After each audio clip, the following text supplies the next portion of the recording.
જય સ્વામિનારાયણ. ગામડે જાય એટલે કંઈક નવીન નવીન શીખવા મળે અને જાણવા મળે. તો મને તો ભાઈ આ રાજગરાનો શીરો મેં પહેલી વાર જોયો છે. મેં કોઈ દી બનાવ્યો હોય નહોતો ને ખાધો પણ નહોતો. તો મામી કે 11 છે તો બનાવી નાખી. મેં બનાવો તમારે જ બનાવવાનો છે, અમારે તો ભાઈ જોવાનો છે. તો આ રેસીપી મારા માટે છે. તો સૌપ્રથમ મામીએ તો ભાઈ ચૂલો ને પ્રગટાવી લીધો અને ઉપર મૂકી દીધો બકડી, નાખી દીધું ઘી. અને ઘી ગરમ થાય પછી ધીમે ધીમે એને રાજગરો નાખ્યો છે. કારણ આ ટિપ્સ પહેલી મારા માટે, અને આ વિડીયો પણ મારા માટે છે કે ભાઈ મારે જ્યારે બનાવવું હોય ને ત્યારે મને આ કામ લાગે. કે આ ભૂલ પડી હોય તો વિડીયો શરૂ હોય ને આપણું પણ કામ શરૂ હોય બનાવવાનું. તો રાજગરો શેકતા શેકતા મામીને એમ થયું થોડુંક ઘી ઘટશે ને પાણી બેન આવ્યા છે તેને થોડા ઘીમાં થોડુંક ખવડાવે.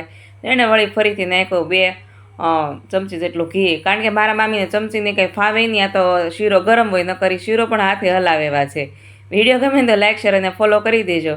અને યુટ્યુબમાં ક્યાંક આડી આવું તો જરા સબસ્ક્રાઈબ પણ કરી દેજો. શેકવાનો છે એકદમ કથ્થઈ થાય ત્યાં સુધી.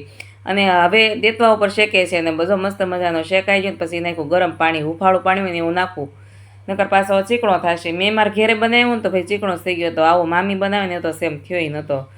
અને હા, યુટ્યુબમાં ક્યાંક આડી આવું તો સબસ્ક્રાઈબ કરવાનું ભૂલશો નહીં. અને મસ્ત મજાનું જો મેળા કરવા ધીમે ધીમે હલાવે છે, બહુ ફાસ્ટ નથી હલાવવાનું. બહુ ફાસ્ટ હલાવશો તેની ટ્રિક્સ મને ખબર નથી, પણ મામી ખરેખર મારા મામીના હાથનું બહુ મસ્ત બધું જમણવાર. ગોટા પણ મારા મામી બહુ મસ્ત બનાવે છે, કંઈ પણ લઈ લ્યો.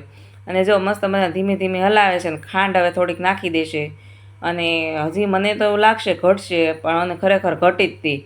તો તમે ગામડે જાઓ છો ત્યારે આવું કંઈ ટ્રાય કરો છો કે નહીં? પણ હું મારા મામાને ઘેરે જાઉં તો મને લાઇટકી બહુ રાખે. હા, એની મને ખબર છે. અને ખબર નહીં કેમ એટલી બધી લાઇટકી રાખે છે એ. પણ આવે બહુ મજા મારા મામાને ઘરે. મામી બનાવે અને મારે ખાવાનું. તો આવી મામી તો ભાગશાળી હોય એને જ મળે ને.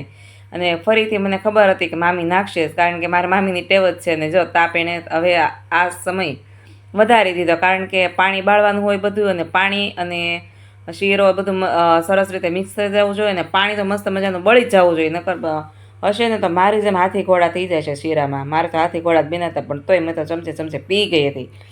અને બસ જો મસ્ત મજાનો શીરો છે તૈયાર થવા આવ્યો. ખાલી કલર જોવો, કાંઈ ઘટે નહીં ને એવો છે કલર.